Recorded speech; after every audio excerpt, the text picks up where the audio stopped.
Somewhere along the way, most of us picked up a quiet, unspoken list of debts. Nobody handed it to us on purpose. It built itself slowly out of every raised eyebrow when we said no, every guilt trip disguised as concern, every time someone made their disappointment our responsibility to fix.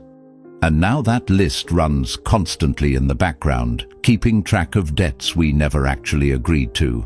Explanations owed, time owed, forgiveness owed, versions of ourselves owed to people who liked us better before we changed. Most people never once stop to check whether any of it is real. They just keep paying. So let's actually check the math. Here are 6 of the debts that list insists you owe, and why, on closer inspection, you don't owe a single one of them. The first is an explanation for every decision you make. Somewhere it became normal to feel like you have to justify your choices to anyone who asks. Why you left the job, why you're still single, why you don't want kids, why you said no to the invitation. But a decision that affects your life doesn't automatically come with a requirement to defend it to people it doesn't affect. You're allowed to simply say, "That's what I decided," and let the sentence end there. The urge to over-explain usually isn't about honesty.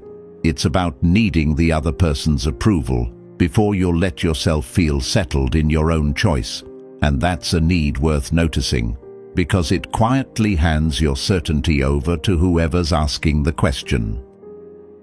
Second, you don't owe anyone access to your time just because they want it.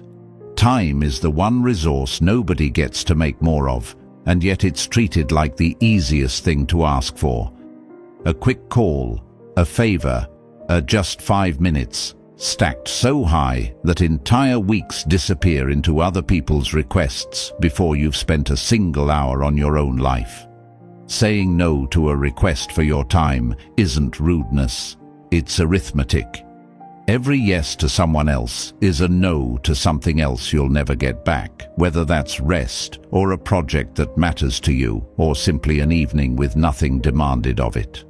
It's also worth noticing how rarely the request comes with any awareness of what it costs you.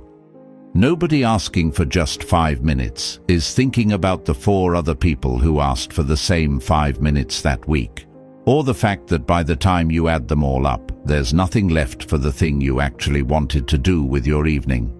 That's not their fault exactly. Most people aren't doing the math on your behalf, but that also means nobody's coming to protect that math except you. Third, and this one tends to sting a little, you don't owe anyone instant forgiveness on their timeline. Somewhere along the way, forgiveness got repackaged as something you owe the person who hurt you, delivered promptly so they can stop feeling uncomfortable about what they did. But forgiveness that's rushed to make someone else feel better isn't forgiveness. It's a performance, staged for an audience, and it usually leaves the actual wound untouched underneath. You're allowed to take exactly as long as you need. Real forgiveness, when it eventually comes for your own sake, to put the weight down, not as a service rendered to whoever's waiting on the other end of it. Fourth, you don't owe anyone the version of you they liked better before you changed. People get attached to who you used to be, sometimes more than they're attached to who you actually are now. And when you grow past that earlier version, some of them will quietly resent it, as if your growth is somehow a betrayal of the arrangement they thought you'd both signed. It isn't. Nobody agreed to stay frozen so someone else could stay comfortable. You're allowed to outgrow people, outgrow habits, outgrow entire versions of yourself. And the discomfort that causes in someone else isn't evidence you did something wrong. Fifth, you don't owe anyone your potential. This one hides well because it often comes dressed up as encouragement. You're so talented, you could do so much more. Imagine what you could achieve if you just pushed harder.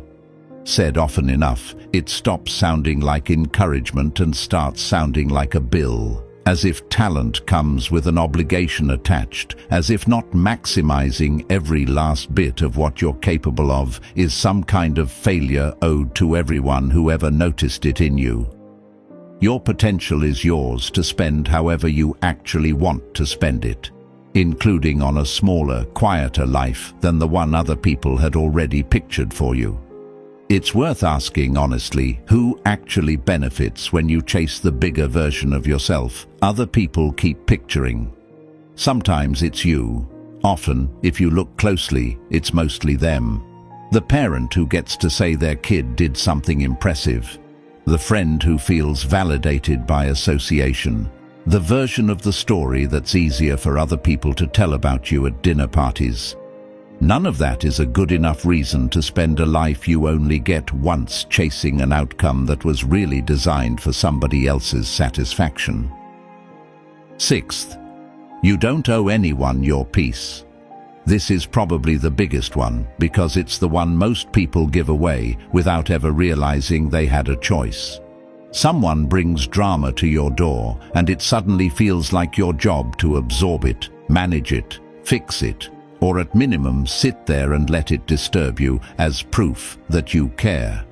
But caring about someone was never supposed to mean surrendering your own calm every time theirs runs out.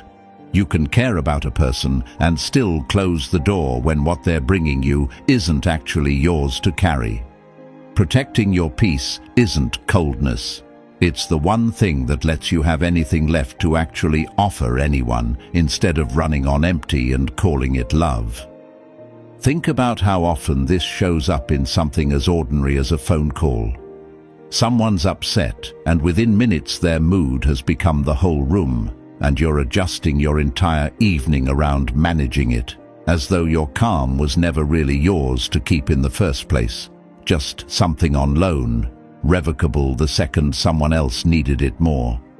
Being a good friend, a good partner, a good family member was never supposed to require handing over your own stability every single time someone else misplaces theirs. There's an old thread of thought running quietly under all 6 of these, even if it doesn't get named outright. The idea that a well-lived life depends on knowing exactly where you end and other people's expectations begin, and refusing to let that line get redrawn every time someone's disappointed by it. Not out of coldness, out of clarity. Because here's the thing about that list running in the background. Nobody's actually collecting on it. There's no court, no invoice, no final tally. It's a story you've been carrying mostly alone, built out of other people's disappointment and your own fear of letting them down. And stories, unlike actual debts, can simply be put down the moment you notice you're the one still holding them. That doesn't mean turning cold toward the people who matter to you. It means being honest about which obligations were ever actually real and letting the rest go quietly, the way you'd finally close a tab you forgot was even still open. You don't owe the world a version of yourself built out of other people's comfort. You just owe yourself an honest one. That's the whole debt. And it turns out it was always the only one that mattered. Thanks for spending this time with us. If it meant something, subscribe and give it a like. And I'll catch you in the next one.